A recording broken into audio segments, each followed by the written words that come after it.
Hello, hello, hello. Hi, everyone. Welcome. I am sitting in a new location. Just adjusting my light there. I'm going to give everybody a chance to come in while I do so. So, welcome. Welcome. It's a little better. Okay, awesome. Hello, hello, hello, everyone. Welcome back to the Fully Me channel, where we alchemize the experience of broke artists into rich artists without sacrificing your art, your wealth, or your family. My name is Giselle. I am a performing artist of over 25 years, a mom of three, a creative healing facilitator, and a creativity coach. So if you're interested in learning how you can work with me, check out the description box below. Today, we are going to talk self-criticism and the damage that it can do if that inner critic is left unchecked. Okay. So, jumping right into it. Hey, jumping right into it. Self doubt is one of the largest, I would say, results when you're dealing with criticism, when you're dealing with that inner critic. And when I say that inner critic, I'm talking about that voice that you hear in your head. Sometimes we have individuals who are outside, external beings, right? Friends, family, people you don't know, they just came up to you and start saying something, maybe even on social media, who have opinions to share. And these opinions can most often feel negative, like it is something against you, it is something to tear you down, it is something to discourage you, right? So we often can have external individuals who are critics to us. But what about if you are walking around with that critic all day, every day? You go to sleep with them, you wake up with them, you go to the shower with them, you go out shopping with them, you go to the grocery store with them, you go to the mailbox with them. I'm talking about the critic who lives inside of your head. That voice that is constantly there saying something to you in a way that is going to do the same thing that others can do: tear you down, make you feel horrible about yourself, keep you stuck, keep you locked in a box where you imprison yourself. And one of the biggest things, as I mentioned before, it causes doubt within you.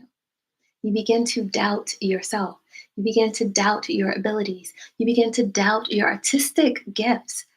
You begin to doubt that your voice, your art, what you have to share is important to this world. You begin to doubt it because of this critic. And I've given you many different reasons, even before starting, of how that can feel and how the emotion of it and it's tearing you down. But I want to go a little bit into depth, just a little bit, so that you can take this further and begin to ask yourself, what is there a critic, an inner critic within me? And what is it saying? Am I walking around with this inner critic? Are they controlling my life and I don't even know it? Because if you are unaware of it, and you find yourself in a place of self sabotage, in a place where you are hiding your gift, in a place where you are doubting yourself, in a place where you're not receiving the results that you desire from your craft, from your ability. You know within you this burning passion. I know that this is good, but before taking that next step, somehow you talk yourself out of it. Somehow now it's a closed door when it's not even one that you knocked on. And that is the difference. Okay. So self sabotage is one because it prevents you from making progress on your creative goal, whether you're a performing artist, a visual artist, a literary artist, whatever modality that you work in as a creative. If it prevents you from making progress on that goal, or even starting from the very beginning, it is leaning into that self doubt. There is an inner critic that is working against you at this time. Now, I mentioned hiding. Hiding can really go into not being visible, showing up, whether you're showing up virtually, showing up in-person events, showing up when people are giving you opportunities. You kind of say, well, and give excuses for why you are not, or why you can't, or why it's not a good fit for you. So hiding. You are hiding your light. You're hiding your growth potential. You're hiding yourself from collaborations that could take you to the next level. You are hiding, which then feeds back into that loop of why you can't, why nobody wants to. You are hiding. And the voices that you hear in your head, the discouragement that you hear in your head is playing a part into that. Now, I have one more before I tell you how to make this voice work for you and work for your craft. If you find that you are not happy with what you do, with what you have, if you find that there's reason after reason after reason why you're not good enough, you're going to wear that as a fragrance. Have you ever experienced being in a room with someone and they have on this perfume or this cologne and they walk past you and your whole head is like about to fall off your neck because you're trying to figure out who is this person? Who has on this smell? This smells so amazing. That's a fragrance. Or if you think of it energetically, think of it like an aura. You walk into a room or you walk into where someone is, you're going over to talk to them. Sometimes you get like, oh, this person is great. It feels really good to be around them versus another person where it doesn't feel very good to be around them. That energetic frequency, the aura that they walk into the room, you can see, you can sense it. The same thing with your smells. Somebody walk past and you're like, oh my gosh, that smells so great. How you carry yourself, how you think about yourself, your gift. I don't care if you're starting from the very beginning and right now you are doing things for free. Your commission is a testimonial, right? Let me do this for you and then you can tell other people about me. It doesn't matter if you're starting from the very beginning or if you have multiple people who are following you. If you are not excited about what you do, then other people won't be excited about what you do either. It is the fragrance that you carry. And if you have an inner critic, if you have a voice within your head that is out of control, is leading you down paths that's not going to take you to the success that you desire, then you begin to walk in that and other people begin to feel that about you as well. And it becomes this self-fulfilling prophecy that you don't want, one that is not working in your favor. Now, let me ask you, what would it be or how would you feel if that inner critic, that voice, was actually an ally? How would you feel then? I know in this place it may be like, well, how does that make any sense? It's telling me a whole bunch of negative things about me. I feel horrible. I'm not moving forward. It's causing all type of self-sabotage. So how can this be an ally, someone who's a friend, someone who works with me? I understand that. But think about the question that I've asked. How would you feel if your inner critic was actually an ally? And now I have another one.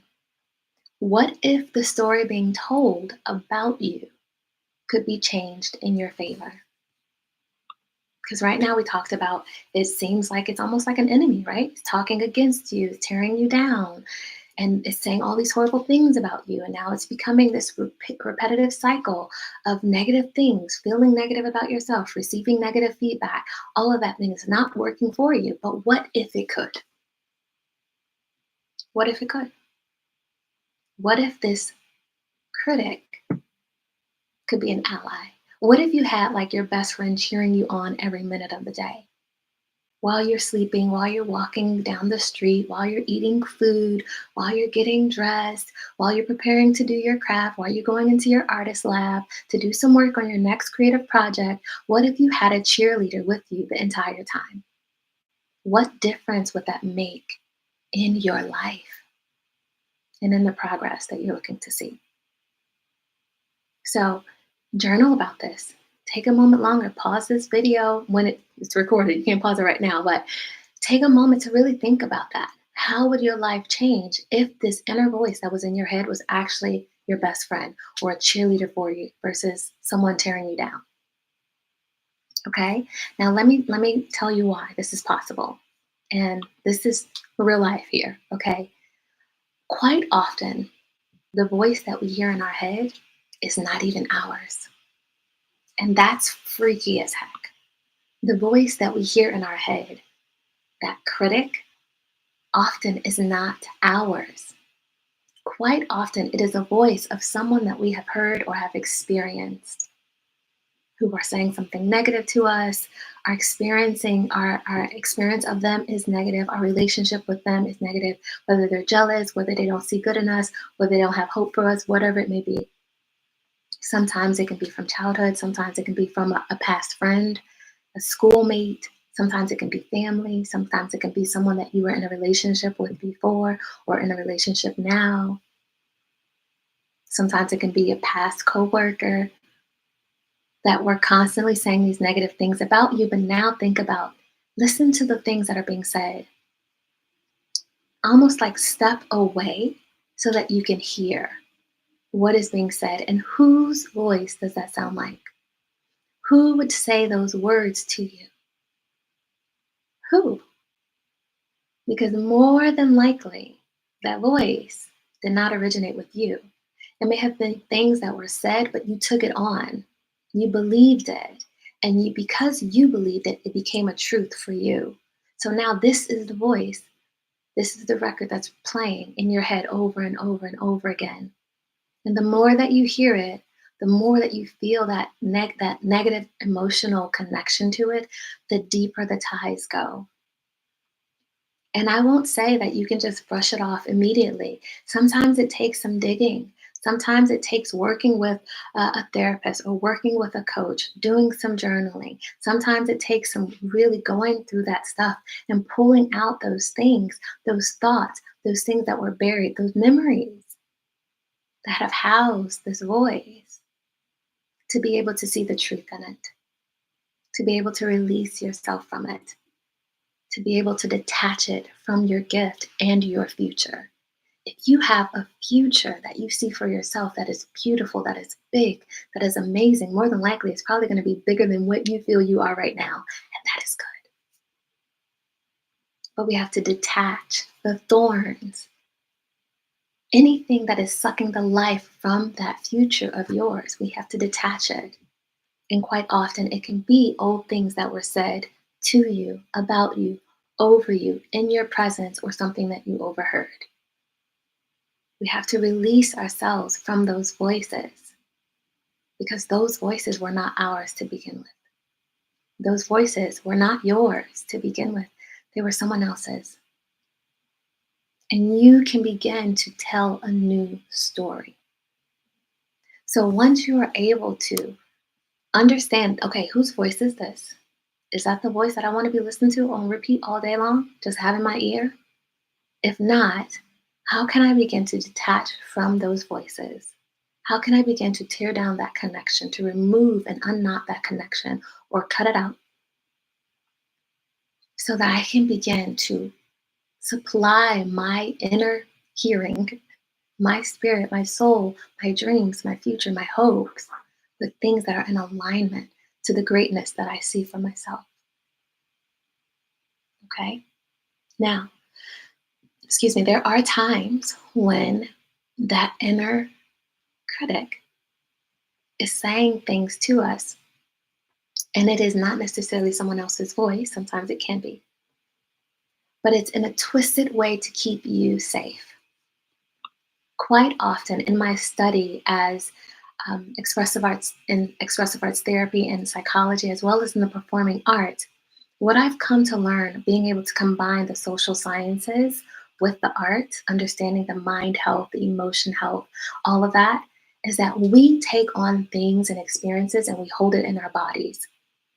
Traumatic events, grief, things that happened to us that we didn't understand, a lot of things from our childhood, we hold within our bodies, we hold within ourselves.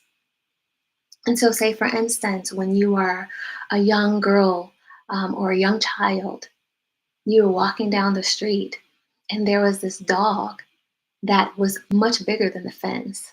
And as you walked past this fence, this dog started barking, jumped over the fence, and started chasing you.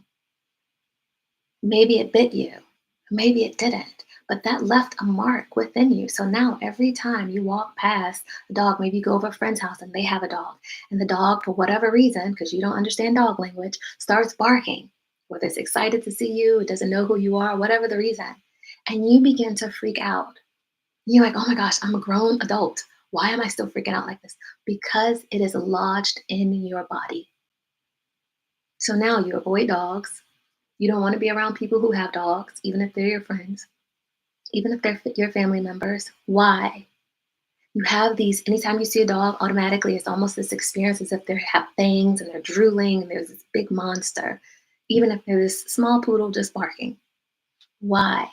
That inside part of you, your body, your brain is trying to keep you safe. And so it remembered that experience in the past. And now it is saying, okay, anything that barks, that looks like this, 4 legs, and it barks, stay away from it. Danger, danger, danger, danger. Stay away from it. That is wonderful. It works against us when we're trying to move past. But can you see that it's actually trying to keep you safe? Because you had a really, really difficult experience, a traumatic experience before. And so its job is to say anything that lines up with this, stay away from it, because my goal is to keep you alive. And so, just like in that experience, an example with the dog, when we are moving throughout life, emotional experiences, environmental experiences in our own personal lives, and our artistry, we may experience things that feel difficult, that feel scary, that reminds us there we go, of childhood, and causes that reaction to come up again, to the point where we're just responding. We're not thinking logically. Our logic is offline. Now our body is trying to keep us safe. And so what I have learned and what I want to share with you is that in order to change that story, that inner critic is there, is trying to help you, but it's actually becoming a stumbling block because you can't go to where you want to go. So in order to change that, so that you can become who you desire to be, so you can have the future that you desire, so that you can have the success that you desire, and that is rightfully yours, we have to change the story. And one way that you can change that story is by replacing it with a new story. So the question that I asked before was, what if the voice inside of your head, that inner critic, was actually trying to protect you? Can you take a moment and see, okay, this is what it is saying. Is it somebody else's voice? Or is it actually something, my voice, that is trying to protect me because of something that happened in the past? And if you find I am ready to change the story, thank you so much for trying to protect me. I appreciate you. That shows me love and I appreciate it. But I'm ready to move forward now. I'm a big girl now. I'm ready to move forward now. And you are ready to change that story. Well, honey, now it's time to choose a different story.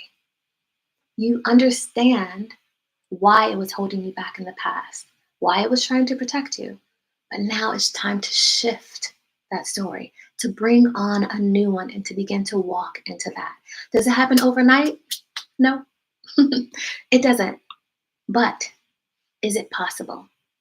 Does it have to take 5 and 10 years? Only if you say so. Only if you believe so. If you are ready, it can happen and it can start today. So do not let that inner critic run rampage, especially when it's feeding you negative things, without one being able to say, okay, playing out of my life. Am I self-sabotaging? Am I hiding? Am I walking around with this negative frequency? Like, I don't even like my art. I don't even like myself. How am I going to get somebody else to like my art or like myself or like what I'm bringing to the table? Right? Then you say, okay, whose voice is this? This sounds familiar to who? And if it is somebody else's voice and it is not building you up, it's time to cut it out. And the third is, if it happens to be your voice, but it's still creating stumbling blocks for you, consider it's probably trying to keep you safe because there's something that's happened in the past. And I know that this was probably a little heavier in terms of the psycho sciences, talking about psychology in the background of it, but it all works together. Our creativity, our emotions, how we think, how we see the world, our future, as well as our past experiences, they all work cohesively together. And what I have found in my own personal life, as a creative artist of over 25 years is that if I do not check out all of these other areas, I'm going to be stumbling and tripping over myself and have no idea why. But because I've started that work and I've been doing that work for how many years now? I don't even know actually. Thousands upon thousands of dollars in studying and getting my own self mentorship and doing my own self coaching and finding others to guide me through this process as well as doing my own work every day when nobody else sees has allowed me to be able to stand up on stages to create my own freaking stages. You don't have to wait for somebody else to create a stage for you as an artist. You can create your own stage. But doing this work and being able to say, what voice am I hearing right now? This inner critic, are you working for me or are you working against me? Is this somebody else's voice in my head? Or is this something that's happened in my past and is trying to keep me safe? Doing that work, I'm soaring. What took me previously 10 years, no lie, 5 to 10 years to do, because it's been multiple projects, I've been able to do in 6 months because of that work. So I am sharing this with you. Get very clear on the voice in your head. Don't let it run rapid. Take control of your today so you can take control of your future. I'm sending you so much love. And until next time, live fully. Bye, everyone.